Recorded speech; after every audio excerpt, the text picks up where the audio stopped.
Hello, everyone, and welcome to our December Cub Scout Roundtable. I'm Vinny Close, Assistant Council Commissioner for Roundtable Program and Support for Great Trail Council, and we're happy that you've joined us tonight. We've got a lot to cover as we usually do, so let's get started like we always do with the Pledge of Allegiance, the Scout Oath, and the Scout Law. And leading us in that tonight, in honor of our guest speakers, we have Scouts with us from Pack 3001 and Troops 1 and 7001 in West Akron. I pledge allegiance to the flag of the United States of America and to the republic for which it stands, one nation, under God, indivisible, with liberty and justice for all. Scout Oath. On my honor, I will do my best to do my duty to God and my country, to obey the Scout Law, to help other people at all times, to keep myself physically strong, mentally awake, and morally straight. Scout Law.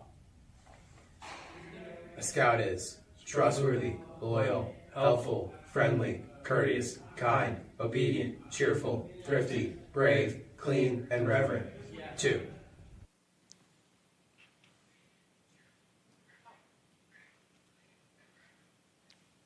All right, up next is our membership moment.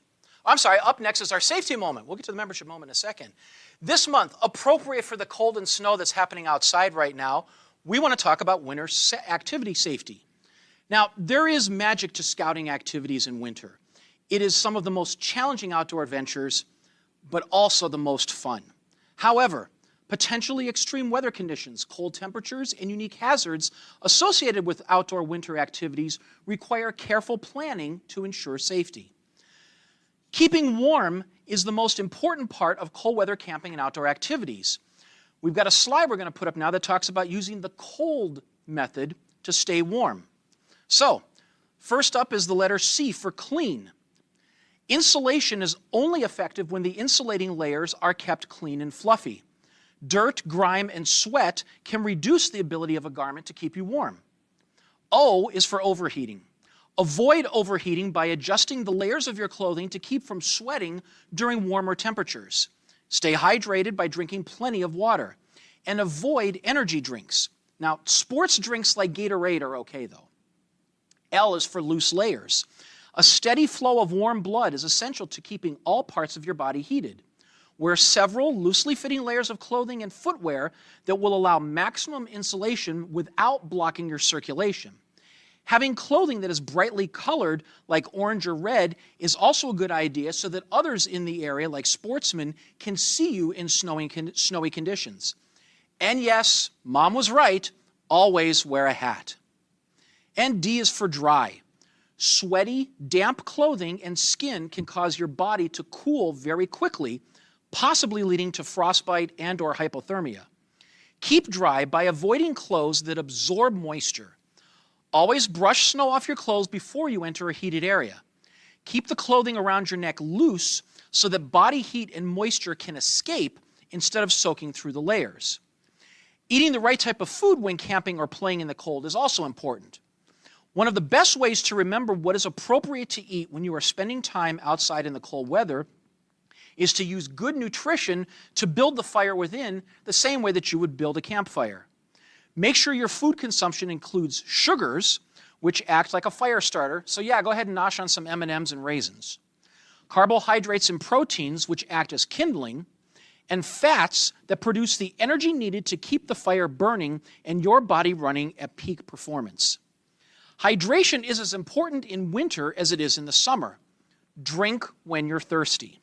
Plan on hydration stops hourly. Water or sports drinks that contain some sugar and electrolytes, like we said Gatorade, are good for hydration, but you really should avoid energy drinks. All right, we want to welcome those of you that have joined us online. We're happy that you've joined us out in this cold weather that we're having it out tonight. To help us track attendance, share your pack number and city in the live chat, and maybe we'll even give you a shout out a little later on tonight. All right. Up next is our membership moment where we're going to talk about using your Pinewood Derby as a recruiting event. Have you ever considered using the Pinewood Derby as a recruitment activity?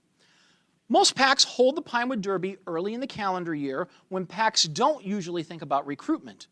But there are a lot of young boys and girls who would love to be a part of this exciting activity, so it only makes sense to use it as recruitment. So here's how to do it. Invite your Cub Scouts and their parents to invite their friends of scouting age and their families to your Pinewood Derby. Pick up some additional Pinewood Derby kits and ask a couple of parents to make extra cars or two in preparation for the event. Or you can ask your scouts to bring in their old cars from previous years so that they can be used for new potential members. The day of the event, when friends arrive, let them pick one of those extra cars and race it in your special friends and family races. During the competition, the parents of current scouts should visit with the prospective scout parents like neighbors. The conversations can include why the scouting parents like the unit. Make sure that you have trophies or awards on hand for your friends and family racers as well as your Cub Scouts. When you give them their award, and this is important, make sure that you also give their parents a Cub Scout application and PAC information sheet at the same time. Now that they've seen how much fun Cub Scouting can be, they will be more excited to want to join your PAC. You can also plan other events such as normal friend activities. These are things that are like non-uniformed events like picnics in the park, so the parents will have an opportunity to learn more. Sometimes those normal friend activities can be more successful than even a regular open house. Following up after each event helps the prospective families feel welcome and included. And most importantly, have fun with this. All right, next I want to introduce Becky Voris, who is an assistant council commissioner like me, who heads up our Women's Advisory Committee and wants to talk about some of the great programs and resources that they have available to female scouts and scouters in our council. Welcome, Becky. Hi, Vinny. Thank you Thanks for having me. Thank you for making it out in this weather. So Yeah, we're happy to glad to be here. Happy to have you here. So you can stand on the mark there and tell them all about the WAC committee. Okay, and my name again is Becky Voris, and I'm Assistant Council Commissioner, and I am the chair of WAC, which stands for the Women's Advisory Committee. And we exist to provide support and mentorship and development to those female scouts and leaders in our council. And we really have a great representation of female scouts and leaders in our council. And we continue to grow in number, so it's very exciting. Okay. And make sure my mic was turned back on. Okay. Okay, that's great. So I've worked with your committee before. Mm-hmm. You helped us start a girl troop in Brunswick, which we're happy that you gave us our help with. So what are some of the resources that are available for on the Cub side? If I'm a female den leader or even a female Cub master or a female Cub Scout, what are some of the resources and things that you have available for the females on the Cub side? Yeah. Well, we want to do the best we can to provide the resources, tools, and confidence that the female scouts and leaders in your PAC as we can give. And that's what we're here for. And we, some things, I guess some examples might be some hands-on experience on learning and using new scout skills. We also can help with meeting ideas and just basic meeting organization and den meeting ideas, things like that. So we're here for that. And also we're eager to work with you to make sure that your AOLs and even your Webelos are being connected with the troops in your area so that they can continue on with scouting. Yeah, you actually brought up the next question, which I was going to ask, which is for the Webelos and Arrow of Lights, there's obviously not as many girl troops as there are boy troops.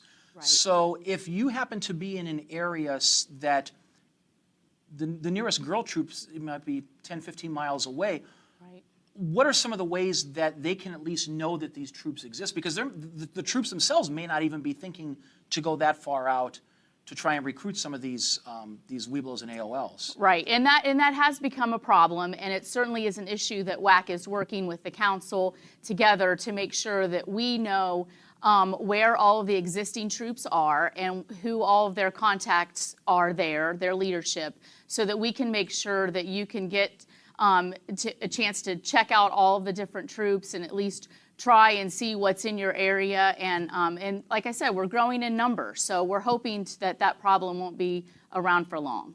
Okay, yeah, that's great, because the important thing here is follow beascout.org. You can search for girl troops in your area. We've talked to all of the girl troops and the boy troops as well to make sure that their unit PIN is up to date, so that if you are searching, that you're going to find a unit that is closest to you. Anything else? We don't have any questions. It doesn't look like on the chat. So thank you for coming out. Sure. Well, I just want to mention one thing. Yes, please. We are working to get a web page together that will be that you can access through the Great Trail Council website. And so on that are going to be some great resources, all of our contact information, most likely photos of all the work that we're doing so that you're staying current. And so please be looking for that. And I think that'll help also get you connected with troops in the area. I think it's going to be a big help to our council. Yeah, we are working on that currently. So in the coming weeks and months, check Great Trail social media, your district social media. We'll have postings on there announcing when those web pages are live. So, okay. Becky, thank you for Yeah, coming thanks, out. We're Vinny. happy that you could make it. Appreciate it. All Okay. right. Okay. Next up is a familiar face to Great Trail Council, and those of you that religiously watch GTC TV. Nate Watson, our council's Director of Camping and Programs, who is going to talk about the range and target activities available. Actually, I'm going to correct that there. The updates to the range and target activities that are available to Cub Scouts in 2025 as part of the adventure fee. So, Nate, thank you for coming. Of course. Glad you could make it all the way down the hallway to here. Awesome. Well, thank you very much, Vinny. So I just wanted to start with saying that the council, the Great Trail Council Range and Target Activities Committee, has been working very hard to establish some dates for programs next year. Those dates are still a little bit in flux because of an update that's on this sheet of paper right here. So moving forward with that, all of our Great Trail Council camp operations will be certified as continuous short-term camps moving forward. What that means is that will give us an opportunity to allow additional range and target activity programs to occur at all of our camps. So Camp Stanbaugh, Camp Butler, Camp Manitowoc, all of those will be a great opportunity for you to have a range and target activity program. All of our range operations will continue to operate under the National Range and Targets Activities Manual and following the Great Trail Council standard operating procedures.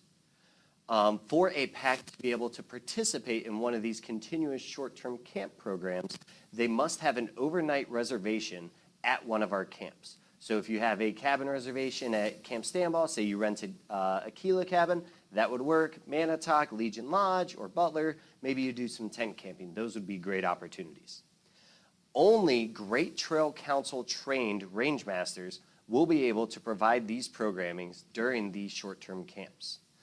The Great Trail Council Camp Masters will serve as the administrators of these programs. So the lovely camp masters that you see when you check in at the Butler Director's Cabin, Manitowoc Administration Building, or at the Eagle Lodge over at Camp Stanbaugh, those people will be the ones helping to make sure that everything is happening as it should. And last but not least, we have training available for our range and target sports for the GTC Range Master. We currently have 4 trainings available. The first one is coming up on January 11th at Camp Stanbaugh. And then on January 18th, we have one at Camp Manitowoc. And then on February 22nd and March 8th, both of those will be at Camp Stanbaugh. Once those get going and if they get filled up, we'll be adding some additional trainings on there. But for your PAC to be able to participate in one of these short-term camp programs, you will need to provide Great Trail Council trained range masters. So keep that in mind as you're looking at it. Those dates are available. They are on the council calendar if you don't currently have any trained range masters, but we'd be happy to have you out there and to help deliver that promise that we make to all these scouts about going out there and having some fun at our range and target areas. Okay, that is a big change from what it was before. So does this mean then that there's not going to be the council organized range and target sports activities like we had in 2024? So we will actually still have a few of those events. Okay. Right now, our current calendar had about 21 of those. We're going to drop that number down because, like I said, for this, you have to have an overnight reservation. And we know some of our Cub Scout packs just don't have the opportunity to go camping. So for them to be able to participate in range and target activities, we will have anywhere between 5 and 8 dates next year in 2025 for our scouts to still be able to go and participate in those programs. Okay, so just to clarify, if you're coming out for the weekend and you're staying on property, whether it's a cabin or tent camping, as long as you've got range masters lined up, you can do range and target activities at Manitowoc Butler Standby. Correct. As long as the space is available. As long as space is available. So there'll be reservations, obviously, for that. And if for whatever reason you're not camping at one of those properties, they could still come out at one of the council-organized events, just Correct. like always. Yes. And same activities, BBs, wrist rockets, and archery Yep, are the all three of them. And they're going to be offered at both Butler and Standby? Yep, they'll be offered. Will they be also offered at Manitowoc? Yes. So Okay. all 3 of our camps will be able to have any of the range activities for the Cub Scouts. So BBs, archery, and wrist rockets will be a great opportunity for them. Okay, that's good to hear. Yeah, because it's always a popular event. I just took the training a couple weeks ago myself, so Awesome. looking forward to helping out at these events. And like Nate said, if you want to take the training, it was what, 4 or 5 hours, I Yeah. think, was what it took.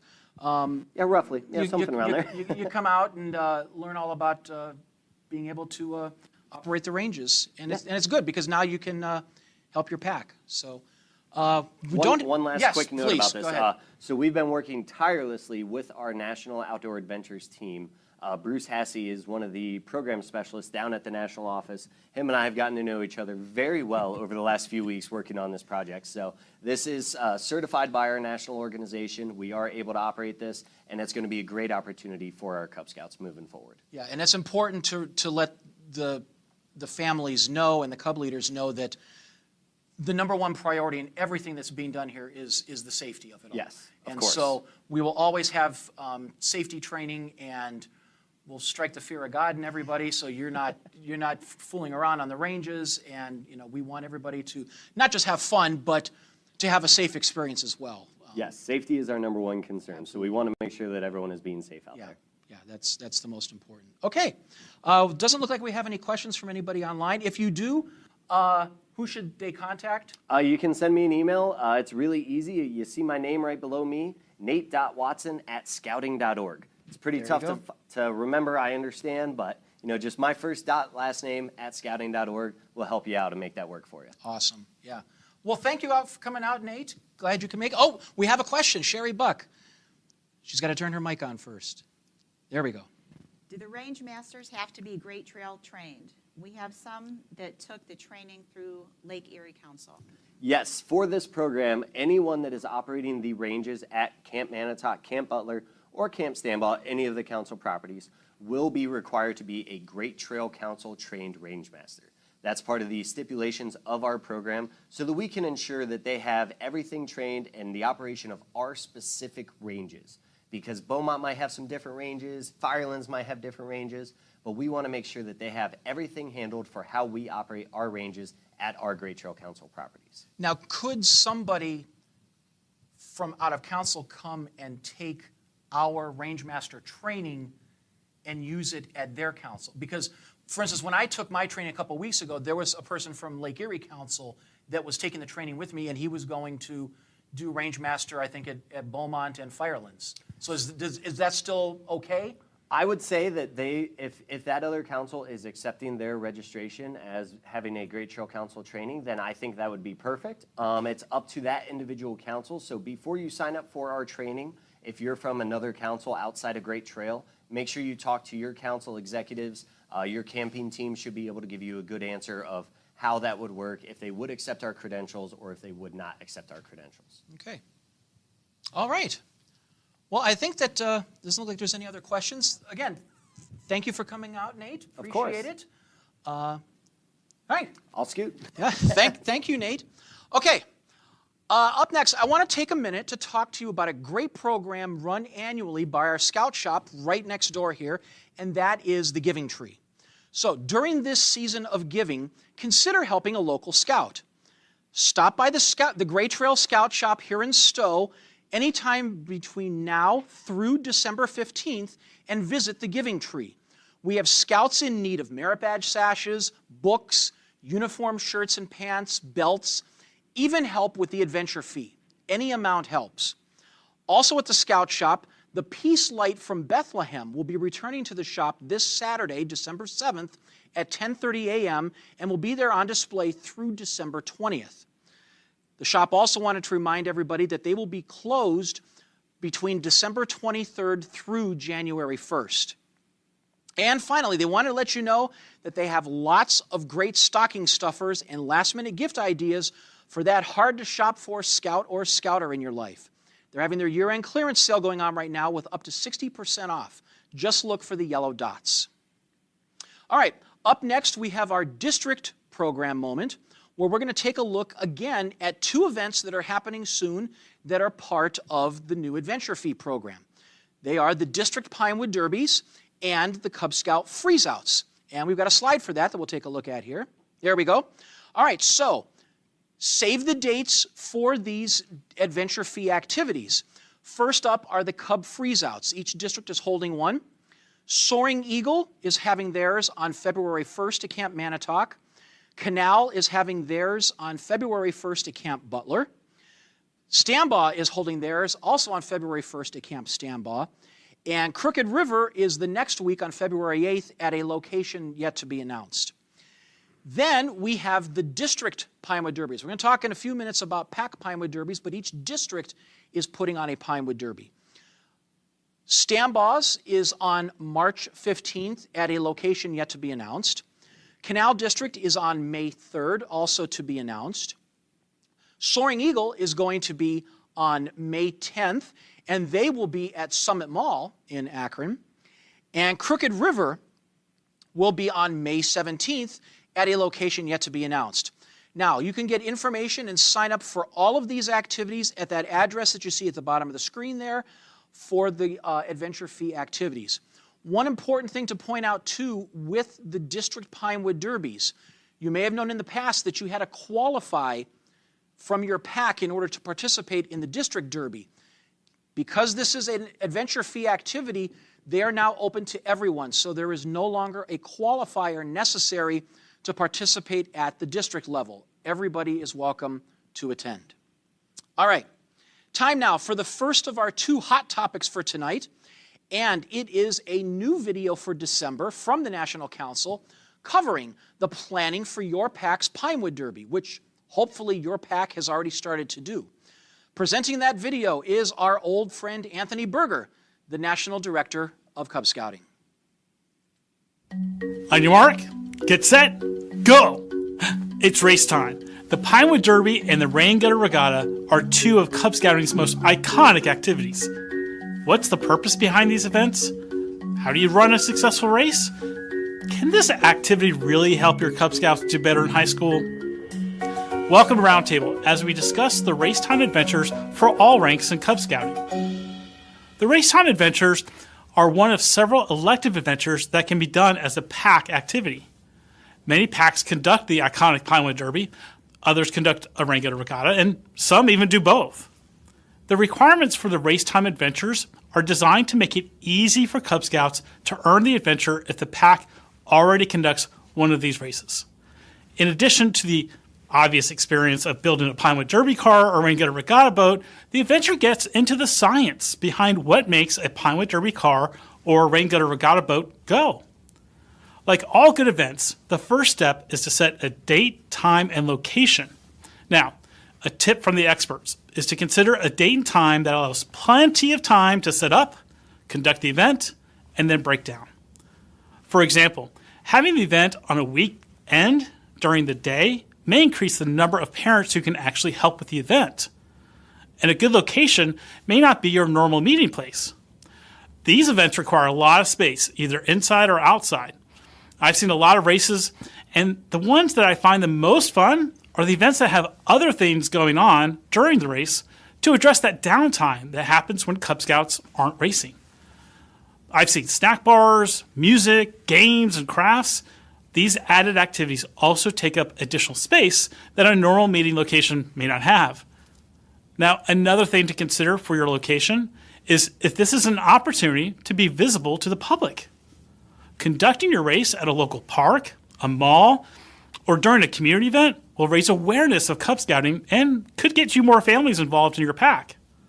Now, review the race time adventure requirements and the recommended activities for the requirements in the Den meeting resources found on scouting.org.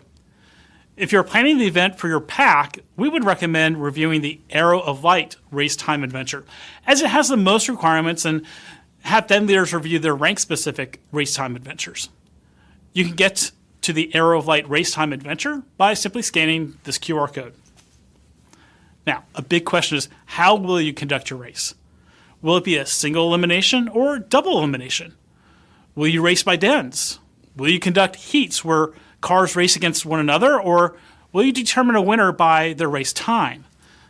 I don't have recommendations on how you conduct your race, but I do recommend that you determine this early and that you include as many parents in the conversation when making this decision. Once you've made a decision, communicate the rules early and often. Be clear that one objective is for parents and legal guardians to spend time with their Cub Scout to make their car or boat. That adult help is expected, and it is actually a goal of conducting the race. When you make the goal of spending quality time together, everyone wins. Now, here's a common question. Is there such a thing as too much help from a parent? Well, there are two sides to this argument. On one hand, you may have parents who think that building the car or boat must be done completely by the Cub Scout alone, without help, and they're upset when they see cars or boats that are built with a lot of adult help. Now, on the other hand, you have parents who are skilled, they're enthusiastic about using their skills and tools to make projects with their children. Most parents are actually in the middle, right? We just want our children to have a good time and experience. Again, communicate early and often that Cub Scouts are expected to have help, and this is an opportunity to do a project together. Now, you can help families who don't have access to tools or equipment to have a build day. Now, a build day is when someone who has tools and equipment hosts others to come over to use them. Now, some scout shops even host build days. We're always looking for ways to make Cub Scouting fun, not just for Cub Scouts, but for parents too. And one way packs do this is to allow parents to build a car or boat and have a separate race for adults. If you choose to do this, you want to make sure that you stick to the same rules as you had for the Cub Scouts. This makes it a joint experience. Make sure that only adults race other adults. Now, you have an event that parents are looking forward to just as much as their Cub Scout. One of the requirements for a Pinewood Derby car is that it can weigh no more than 5 ounces. Now, this means having access to one or more small scales so cars can be checked in. During check-in, cars are not only weighed, but they're also checked for dimensions that are outlined in the rules, such as width and possibly height, if the car will pass under a finish line, and any other rules that were established by your pack. Now, a tip from the experts is to think through your check-in. The last thing you want is to have 30 Cub Scouts show up at the same time to have their cars checked in. Some packs address this by having a check-in a day prior to race day. This does mean that cars, once checked in, are secured until race day. Now, another way to address this is to simply be prepared. If you have a large pack, stagger check-in times and have plenty of stations to check cars in. The great thing about the Rain Gutter Regatta is that it's a lot easier to put on than a Pinewood Derby race. The Rain Gutter Regatta boats are all the same. They just need to be assembled and decorated, so there's not a lot of tools needed. The track is easy too. As the name implies, you can make a homemade track from rain gutters, or you can purchase an inflatable one at your local scout shop for about $35. Now that we covered some basics in conducting the event, let us spend some time talking about the purpose of having a race time event. I've often said that in Cub Scouting, we teach physics to kindergartners. Now, we don't call it physics, we call it the Pinewood Derby race. The basic principles of physics are taught through a fun and engaging experience. Motion, gravity, work, energy, motion, mass, power, weight, and more are all basic concepts in physics. There's a real power in having experiences as a child that can connect to concepts later in life. For example, a Cub Scout who has participated in the Pinewood Derby for 3 years can visualize from their experience their car moving down that track.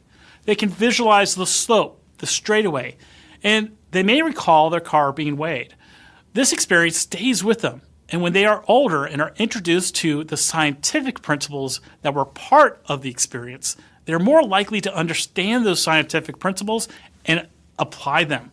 Now, when designing the race time adventures, we wanted to make these connections to scientific principles as part of the content and requirements. The basic principles of work, gravity, force, and friction are presented in age-appropriate manner and then connected with a real-world experience. That's what I love about scouting. It's a game with a purpose. On the surface, we are just making cars and boats and racing them. But what we're really doing is teaching Cub Scouts about science. We are spending quality time with our kids, building a lifelong love of learning in our kids, and looking for opportunities to instill the values of the Scout Oath and Scout Law. Now, it's your turn. Consider these questions for the remainder of your time together. Do you conduct a Pinewood Derby, Rain Gutter Regatta, or do you do both? What are some things you can do to make your race day special for your Cub Scouts and families? What challenges have you faced and how did you overcome them? How did you determine the winner of your races, and do you have other awards and recognition? What did you learn from this roundtable that you plan to take back to your pack? All right, that's it for this roundtable. We'll see you again at our next roundtable. Okay, we're back. Before we go on with our panel here, Sherry Buck, you have a couple of questions that came on the chat regarding the freeze out. I do, Vinny. First question is, what is the freeze out? What do they do? All right, well, the Cub Scout freeze out, the best way to describe it is it's a mini Klondike Derby. So at the Scouts BSA level, they have an entire winter camp out of fun called the Klondike Derby, where they go around and do all sorts of scout skill activities, some fun activities. They make sleds that they pull around with them. The freeze out is kind of a mini version of that. You're going to sign up for either a morning or an afternoon session. So you're talking a half day that you'll be out there. And they're going to go around and do Cub Scout appropriate mini versions of what the bigger Scouts are doing. So you might have something relating to knot tying or first aid, or maybe just playing around in the snow and making snow angels. It's part Scout skills, part fun. And any Scout can sign up. So Sherry, there were some other questions too I think you had? Yes, the question is, can we attend a freeze out in a different district, or do we have to stay within our own district? You do not. You can sign up in any district that you want. I mean, of course, it's strongly preferred that you sign up in your home district, but not necessary. If you can't make it, say, the weekend that is being held in your district, or for some reason you're closer to a camp for one of the other districts, you can certainly sign up for one of those other districts as well. And all right, we have one last question. Can individuals sign up for any freeze out, or do we have to attend as a pack? so the answer to that is we strongly encourage that packs sign up together as a pack. Obviously, you can have a lot of fun in a big group, but you do not have to. You can sign up individually. The caveat to that is you're going to need to have proper supervision. So that, as always, is required. It's not a drop-off event, just like even if you went with your pack, it's not a drop-off event. We have to have proper supervision with all of the Cub Scouts. So we strongly encourage you to sign up as a pack, but if you want to just attend individually, you certainly can, provided you've got proper supervision. All right. So next, I want to introduce our two guest speakers tonight who will be talking with us on how their units do Pinewood and Blue and Gold. First, we have Nathan Steele. He is committee chairman for Pack 3001 in West Akron. Yep. And I'm going to confuse everybody here by introducing Stephen Poorman. He just goes by Poorman. He is a committee member for Troop 7001, and you're also involved with Troop 1. And 3001. And 3001. And Crew 2001. And yeah, the whole, all I the, got a problem all the, saying all no. the ones you guys are involved in. So we just saw the video for the Pinewood Derby. So let's talk about what are some of the things that your pack does for the Pinewood? Anything special that you do? Well, so we have a lot of younger siblings in the Okay. pack. So we do actually many times have the parents will be purchasing additional cars to build just for the I was younger going to ask siblings to race if with. you have when I was a Cub Master, we had a siblings race too. Oh, So, yeah, absolutely, it's absolutely. And then we've usually tried to collectively build the cars as a group effort, really. Rather than send them home and hope they get built in time, Right. We dedicate times during the actual den meetings each week where the parents bring in tools, the church is kind enough to let us bring in jigsaws and whatnot. Yeah. And then this year, because the size of the pack has grown so much, we're actually working with Kent State University to use their makerspace. Oh, nice. To pick a dedicated day on a Saturday to go in so that the scouts themselves can actually do the drawings on the car of what they want cut out, Yeah. hand it to the parents who can use the full-size band saws. Sure. That way we could try to get it taken care of a little bit quicker and make sure that there's not going to be any one youth showing up with the block of wood that they just never got to even Right. get the opportunity to build. Right, yeah, and you may have case situations where maybe families don't have power or hand tools. Absolutely. So having a group activity like that gives them an opportunity to get their cars cut Oh yeah, without absolutely. having the tools that are there. So you do a siblings race, usually. Yep, It sounds like you're yep. going to have one this year with the number of Oh, yes. scouts that you have. Any other races? Do you do an adult race? The video talked about having an adult race. We have often talked about it. In our case, because we were so focused in the last few years of trying to get all of the youth participant cars completed, most parents just didn't find the time. However, we think by going to that dedicated makerspace this year, having that dedicated day, multiple hours to get it done, I definitely know there's a number of parents who have been talking about exactly how much of cheating can we do. And, Right, yeah. Steve was pointing out no incendiary devices Inside the building. inside the building. No model rocket engines. Parking attached lot to the is car, fair no, game. but so this might be the year we get to finally bring that back. It's been a number since there was an adult race held. Yeah. And advice to the kids, you can never have enough graphite on the axles. If your hands are not black, you don't have enough graphite on the axles. Absolutely. You know, it actually does make a difference. I've seen in the past cars that don't make the finish line, and then as soon as you put the graphite on, Yep. they're flying. That's actually one of the things we do at check-in is actually require them to do a test run to make sure it makes it to the end of the track, Right. so that they don't have that surprise in the middle of the competition. Right. And then we have our pit crew station set up with hot glue, duct Sure. tape, Yep. nails, and a ton Yeah. of graphite. That's always great. Yeah, especially too, it's good to do that because sometimes you'll get them where they'll put all the weight at the back of the car, and then when it gets to the bottom, it just pops a wheelie and Which looks cool, Usually but- it looks cool, but then it usually goes straight off track, and now Yeah. they've got to redistribute that weight a little bit to do it. So every pack does a little different. How do you guys handle your check-in? Some packs do it the night before and impound the cars. Others do it, Right. an hour before race time. So how do you guys? So we actually had to change things at the 11th hour last year. Last year, we booted up the laptop that runs the software connecting to the track. It actually does all the times. Yep. I should say we tried to boot it up. Apparently, the motherboard had baked itself, Of and course it was it did. destroyed. Of course. We also couldn't retrieve the registration key for it either. Yes. So we very quickly spun up one of the open source, I think it's called DerbyNet, onto a laptop. And so at the time of check-in, we had already taken photos of all of the youth participants as well as of their cars themselves.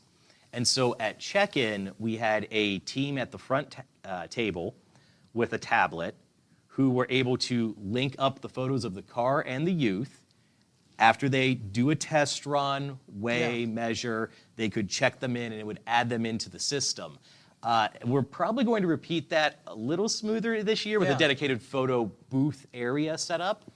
And because when they actually go to race, up on the projection screen up on the stage, it puts up the current racer and their car and switches between it for them. Yeah, that's cool. It makes it really exciting when they get to see, So it their sounds like work.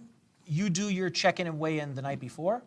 We do Or it the day of you the do a day morning. of, Yes, okay. yes, right as they're Okay. coming in. That way we know exactly who is here, who is not. Okay. And there's that opportunity for if there's any siblings that are kind of entering the sibling race at the 11th So how far ahead do you have, I mean, you're saying you have a pretty large pack. How far ahead are you starting check-in to make sure you get everybody processed in time?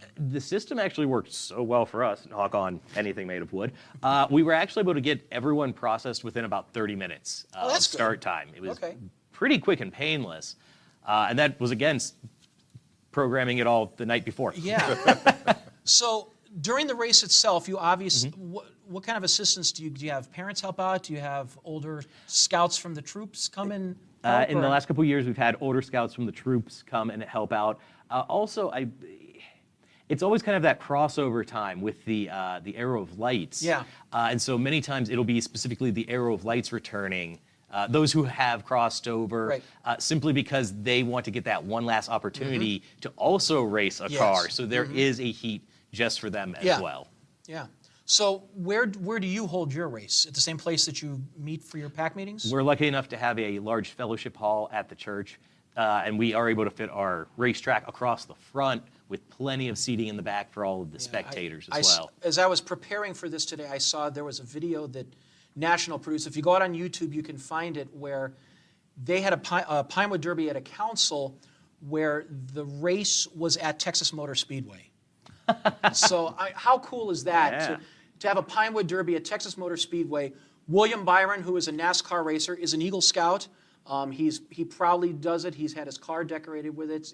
I believe he was there to actually do it. The Scouts got to go through the pits and all. It was really cool. So it's always fun, if you can have it at a fun place to yeah. do. You're obviously there for a while. So Right. what do you do to keep everybody entertained? Do you sell or offer food for people, or? We've had snacks available in the Snacks. back before. Honestly, it was running so smoothly and quickly last year. I think having that system kind of in place already, and then having the older youth participants at the scout level running to get the Yeah. cars to put them up.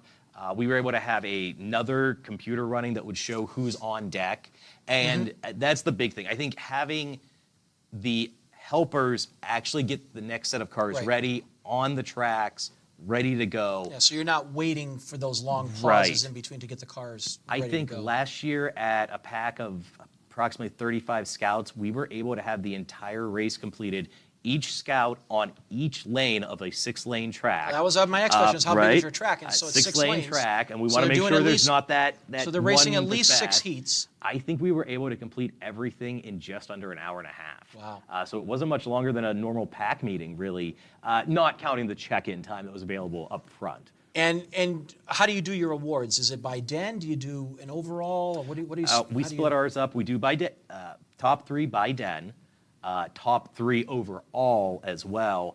And then this year we're going to introduce some of the players' choice, where the parents and families can actually vote on best decorated, Yeah. coolest looking. And we've been kicking around the idea about the turtle award. The or turtle, not, yes, you I've know, heard of the turtle award. Which one took the longest time to complete. So we are able to actually track. Who was the slowest down. car? Yes. Yeah, that's Vinny, I'd like to jump in here real quick. Yeah, go ahead. Obviously, they're very advanced in how they manage their race. Yes. It's impressive to watch. It is. Truly is. Yeah. Not every pack out there is going to have those resources. that's true. So, some of the old manual methods with you get a couple of scouts down at the end gauging which car finished first and Yeah. such. And way back in the day when the world was in black and white, in my day, we actually, managed the cars manually across a stage to who won, who lost, and stuff. Yeah. Those ways still work. They do. They take a little longer.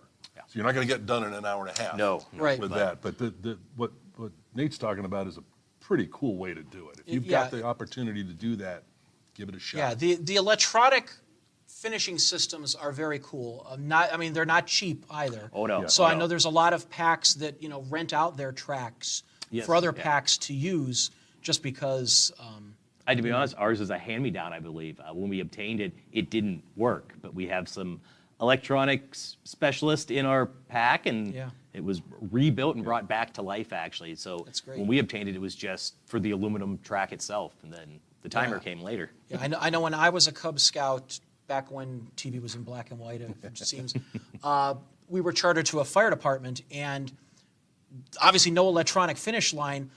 There was their first use of a video camera that they trained, and it was hooked up to an old-fashioned VCR, and that was, if they needed to, they could go to the replay and rewind it and look to see. And it could be that simple today too, with Yeah. just a webcam on a laptop or something. Yeah. So as people put this is what you might want to aspire to. Yeah. But it can be done in simpler ways, more Oh, yeah. cost-effective ways. Scale it to what you've got, what your capabilities are. Yeah. But the key operation there is have a lot of fun with it. Oh yeah, yeah. If you're not having fun, there's something wrong, because that is, Right. This is one of those events where you want the kids to be, jumping up and screaming and yelling and cheering on everybody and having a good time. And Yeah, that fellowship hall, you cannot hear yourself think while you guys Oh, are racing. no, not at all. It's very loud. Bring Yeah. earplugs with you. That's anything else regarding Pinewoods that you think any cool ideas? Oh, I didn't. So have you ever used your Pinewood as a recruiting event, like we talked about in the membership moment? We have not, actually. That was an interesting one to think about. I know that there are, we had been talking about sending home the individual "You're Invited" cards with some of the Cub Scouts within the pack. And it's something to think about. Maybe specifically the cards to be handed out could include "Come to the Pinewood Derby." Yeah. Like that, because it is much more exciting than you might attend a really exciting den meeting. Or, even worse is if you send it out amongst all of the grade levels, well, what happens if your bear den is doing an outing that night? Right. And a third grader shows up? Yeah. Yeah, and I mean, So it's a good idea, really. open houses can be a lot of fun, but what could be more fun than Cub Scouts' signature event, which Right, is the Pinewood exactly. Derby? Yeah. So that's great. All right, thank you guys. All right, it's now time for our. Oh, I'm sorry. Before we go on, I'm getting a hand wave. We have some questions. Yes, Sherry. This question goes back to the freeze out. Okay, sure. Sit back. Can supervision be We'll go get their coffee. legal guardian, or does it have to be an adult leader? For Cub Scouts, it has to be a parent or legal guardian. It does not have to be a pack leader. So at the Cub Scout level, parent or legal guardian is sufficient for that supervision. But like I said earlier, it cannot be a drop-off event. You have to actually stay and at least walk around with them. So, bundle for the weather, because it could be like it is outside right now, or it could be 50 degrees. You never know. Right. Okay? All right. Now it is time for our second hot topic, and it is about the planning for your PAC's Blue and Gold Banquet. Anthony Berger is back with this new video, so let's have a look.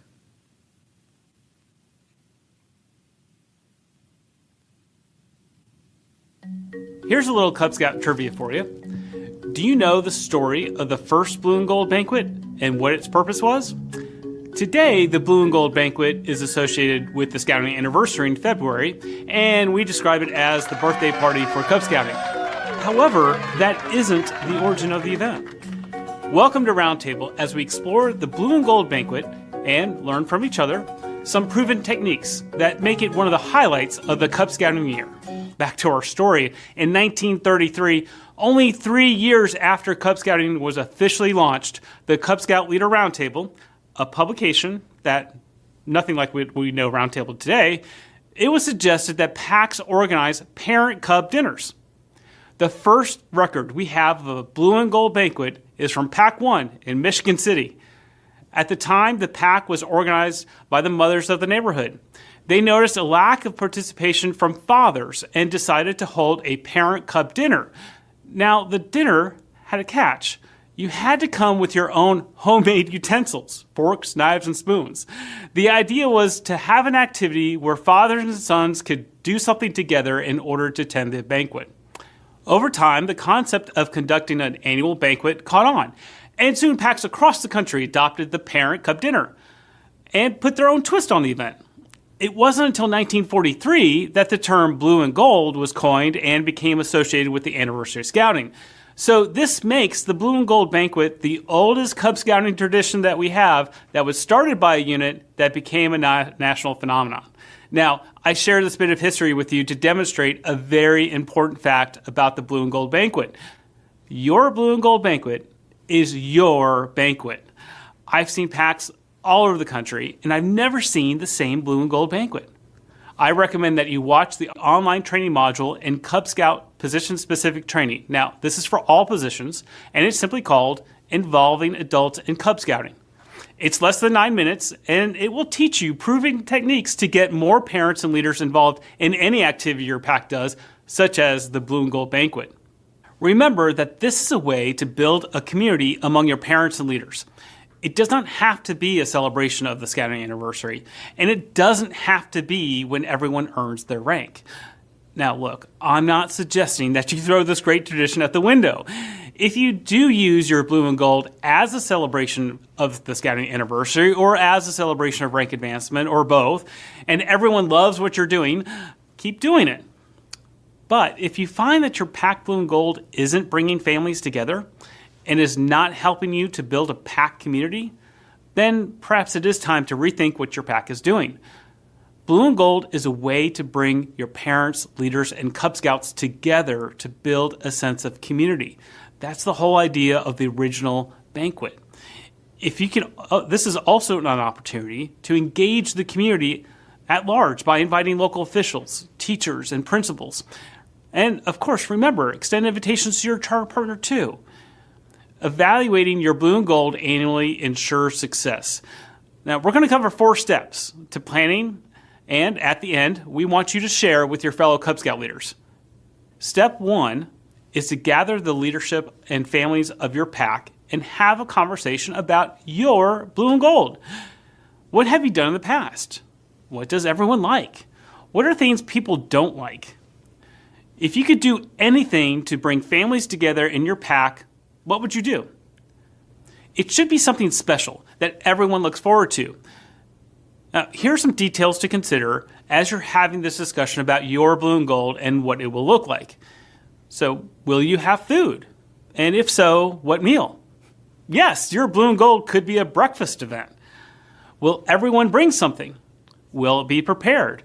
Perhaps even catered? Does anyone in the PAC have a connection with a restaurant or a food industry?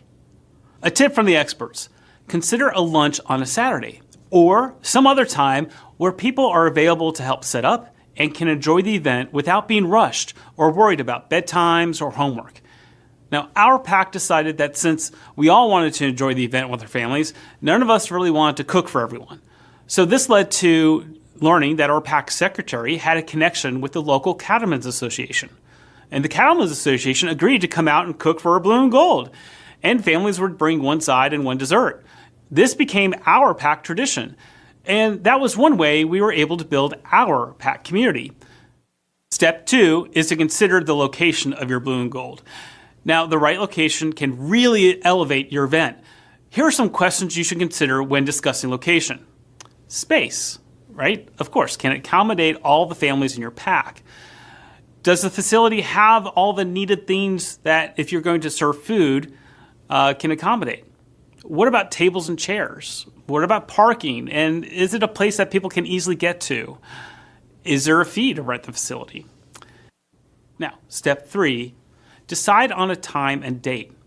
The type of meal, if you decide to have one, will certainly guide the time of day you hold your Blue and Gold. When it comes to setting the date, be open to alternative dates. Good event planning requires that you have at least 2 backup dates. Now, this allows for the person who's going to confirm the facility the ability to pick an already approved alternative date without having to go back to the committee for approval. Now, step 4, real simple, and it's the most fun. How will your PAC make your Blue and Gold over-the-top spectacular? Plan for some entertainment. What do I mean by entertainment? Well, that's where the fun comes in. What do your families enjoy? This was always one of the most interesting conversations in our PAC, and I learned so much about other people's interests. a tip from the experts here. You don't have to spend a lot of money or even any money on entertainment. There are some great options for free entertainment from other organizations who also have an interest in helping you build and maintain your community. Now, make no mistake, your PAC is helping to do just that. Your Blue and Gold can become more than just a banquet. It can help define your community. 1. Discuss what you want to accomplish with your Blue and Gold and how. Step 2. Identify a location. Step 3. Set a time and date with alternative dates. And step 4. Make it special. How will you make your Blue and Gold stand out, and how will it help build your scouting community? All right, now it's your turn. Take the remainder of this time to discuss one or more of these questions. Remember to share successes and challenges. You may be surprised to find others have found solutions to the same challenges you're facing. Do you have what you would consider a great Blue and Gold? If so, share with the group what makes it special. What things do you do right to make your Blue and Gold successful? What is your greatest challenge with Blue and Gold? Has anyone had the same challenge and found a solution that works for them? And lastly, what plans do you already have for your Blue and Gold banquet? That's it for now. Have a great Blue and Gold, and we'll see you next time. Okay, back now with Nathan and Stephen. So let's talk about how your units handle the Blue and Gold banquet. So first question, they talked in the video about when to hold it. A lot of PACs traditionally hold it in February because they're celebrating the birthday of Cub Scouts. As we learned in the trivia, that wasn't really how it started, but so when do you guys hold your Blue and Gold? We do go with February, and we treat it as the birthday of Cub Scouts. Okay. Yep. Talk about some of the things that you do. Is it usually the same every year? Do you change it up, or how do you handle it? Last number of years, we actually kind of keep it a little bit low key. We treat it as a potluck, so all the families bring different dishes along. And then that is actually in honor of the birthday aspect. Not only do we have balloons, streamers, maybe some decorations on the table, but we have actually in the past, that is when we will hand out the Pinewood Derby cars, because we roll the cost of those into our annual dues. Okay. And then there's been times where we will actually wrap them in birthday gift wrapping. Yeah. And then there is the present for Cub Scouts' birthday given to each of the scouts. Yeah, and we didn't talk about that in the last segment, but yeah, there is timing of when do you give them, my PAC when I was a Cub Master, we did it at the December PAC meeting, and Santa would come and hand out, the gift-wrapped Pinewood kit. I had that as myself as a kid. Cubs never caught us like, boy, our presents all look the same. And it's like, oh, well, it's the Pinewood kit, yeah. So, okay, so you give out the kits in February. So when do you hold your Pinewood?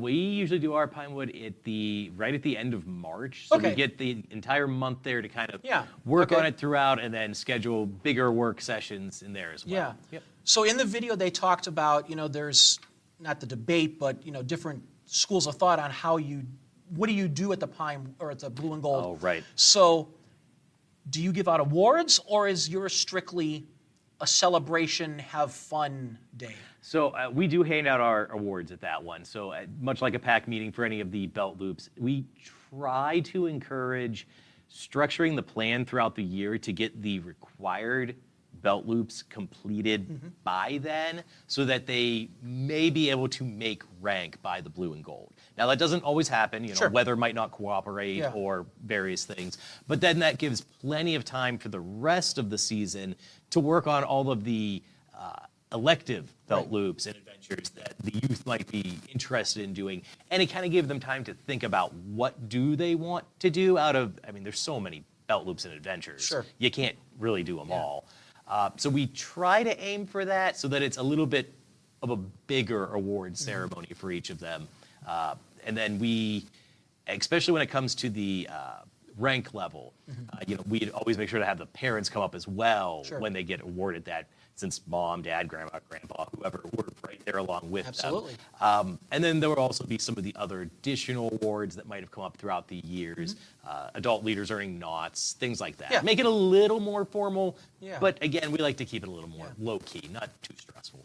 And as a reminder to everybody, we didn't mention it in the last segment, but one of the new belt loops that your Cubs can earn is a belt loop for the Pinewood Derby. Oh. So make sure that everybody, if you participate in the Pinewood Derby, you should be earning that belt loop. So that's. I didn't know that. Did you know that? It's a. I did not know that. All right, Now, yeah. This is why we go to Roundtable. this is why you go to Roundtable, yeah. to learn things like this. That perfect tie in there. We couldn't have planned that any better. All right. Do you or have you ever done your Arrow of Light crossovers during your blue and gold?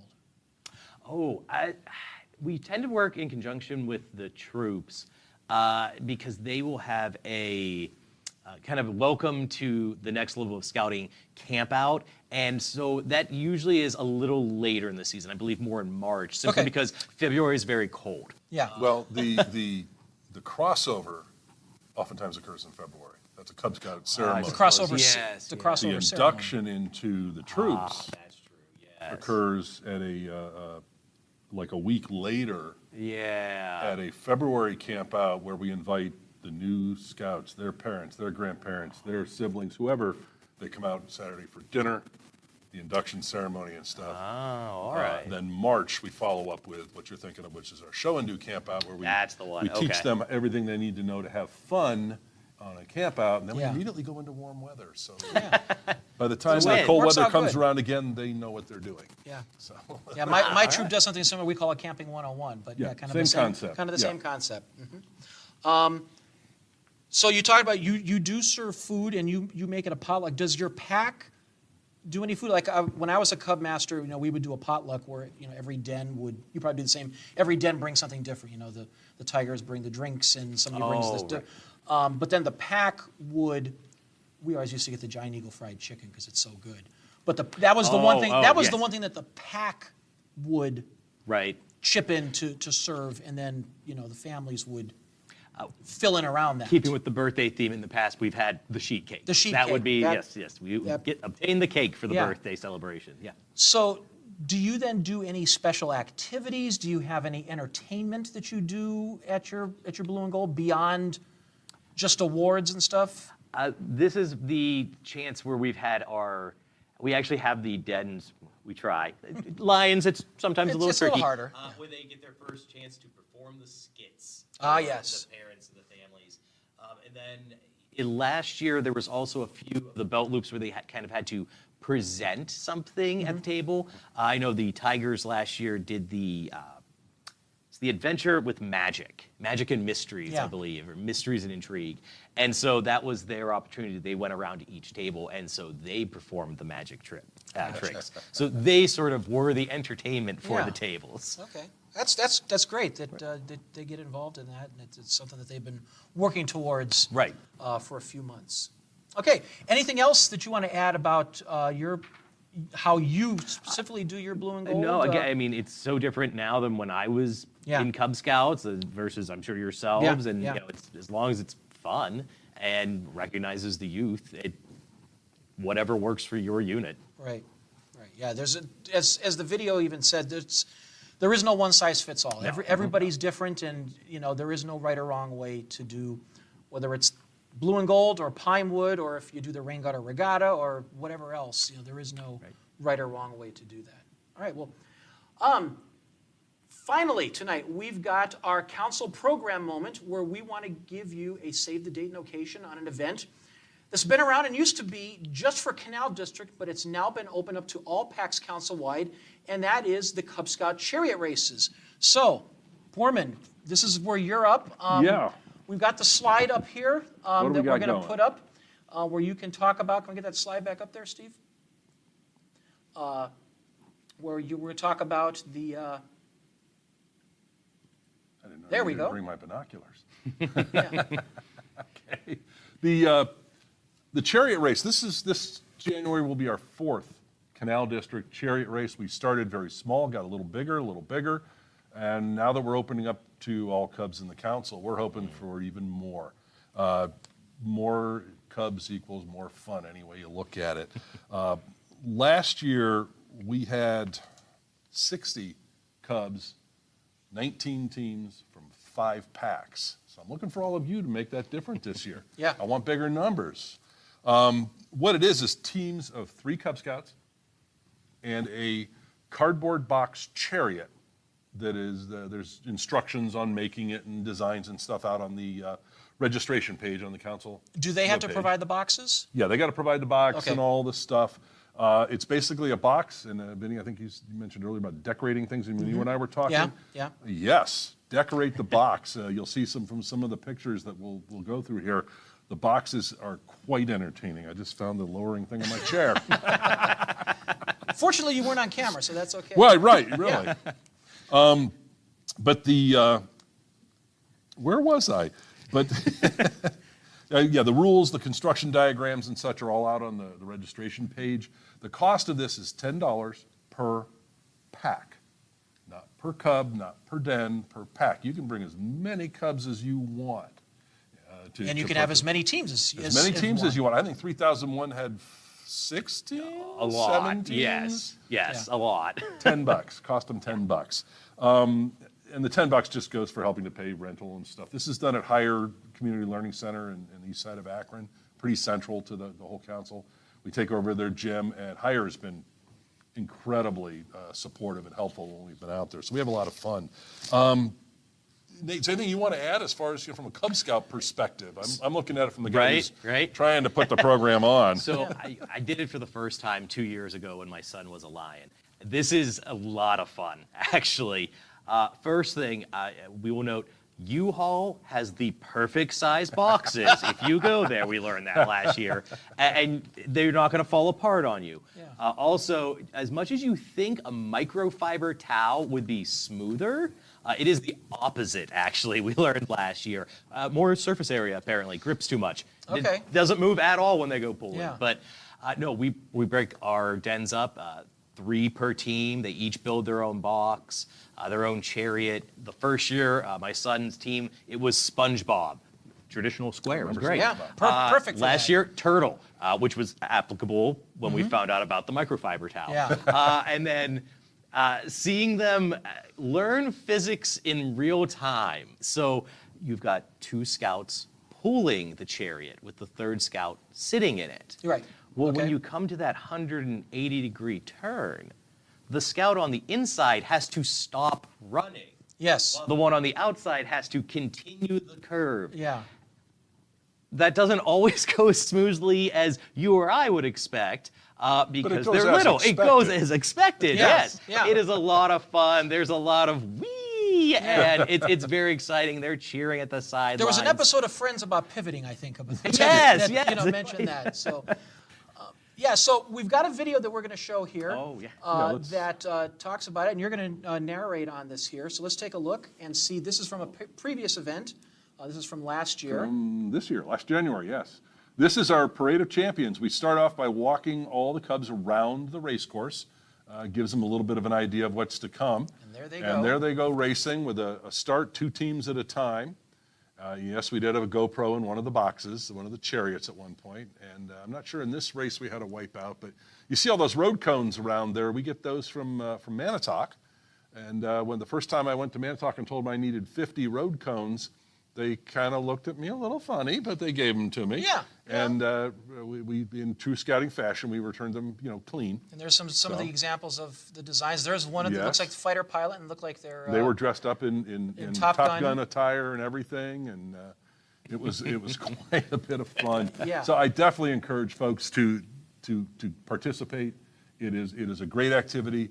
Have family come. We have the stands in the higher gymnasium, so people can see the races and stuff. Bring family. It's a lot of fun. The racing starts at 9. Now that's a hard scouting 9 o'clock in the morning, which means So 9-ish. 9-ish. Yeah. 9-ish. We'll have the doors to the building open probably by 8:30, maybe 8. So if you need to finish assembly, we have an area over in the cafeteria across the hall from the gym where that can be done. We'll have a lot of volunteers around if you need advice or anything like that. We try to make it all work real well. Do please register online. Yep. And the address is at the bottom of the screen there. For hire. For scoutingevent.com Yeah, okay, that one. to sign up. And that also has, I believe, on there the link to the rules as well. Right, the document with the rules and the construction diagrams and stuff are all out on that registration page. If you have a question on something, my email address is on that registration page. So if you want to ask a question, go to that registration page. You can email me, but also while you're there, register your pack. Yeah. Yeah, and as far as walk-ins, if you decide that Saturday morning you're going to throw a box together and come quick, we can handle a certain number of them. But the more folks that register in advance, the better I'm able to scale up the number of volunteers that I have. I have enough to readily run 60 Cubs.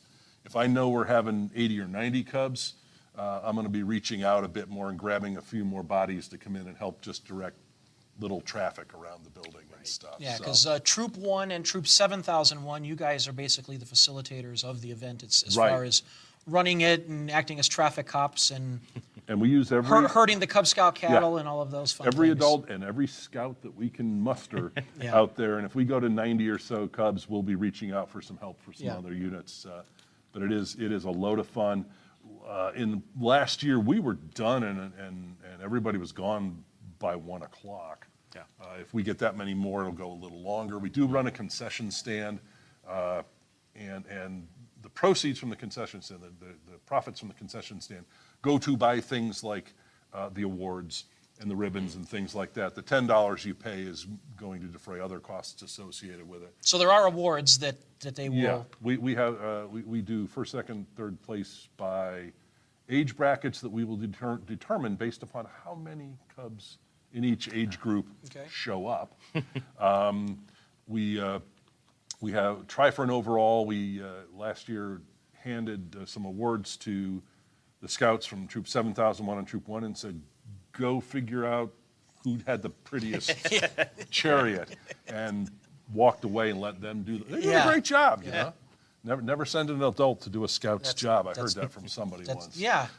Some guy in England, I think, might have said that. But I think that's basically the message for it. Yeah. We're geared up for it. So, We're looking forward to it. Like we said, this is an event that's been held for the last 4 years, specifically for Canal District. It's still a Canal District event, but it's been opened up to the rest of the council to Absolutely. participate in. So Come on down. come on down. Happy to do it. It's a really cool event. A good fun activity in the winter months because if it's That's a key point. if it's chilly, it's indoors. It's indoors. It's yeah. indoors in January. Keep that in mind. Yeah, because like we said before, you could have a foot of snow or you could have 50-degree weather, but Right. it doesn't matter because we're indoors. We're indoors. All right. Well, thank you guys. We appreciate you coming out for that. That is going to do it for us tonight. I want to thank our speakers and all of the others who helped us behind the scenes. Our next Cub Roundtable will be right back here on YouTube Live on Thursday, January 2nd. Now, to close out tonight, we have a video from the National Council that you can use in your recruiting events and on your unit's social media that shows families Cub Scouts having fun doing what else? The Pinewood Derby. Thank you for all you do for Scouting. Have a Merry Christmas and Happy Holidays. Have a great holiday season. We'll see you on the trail. Good night, everyone.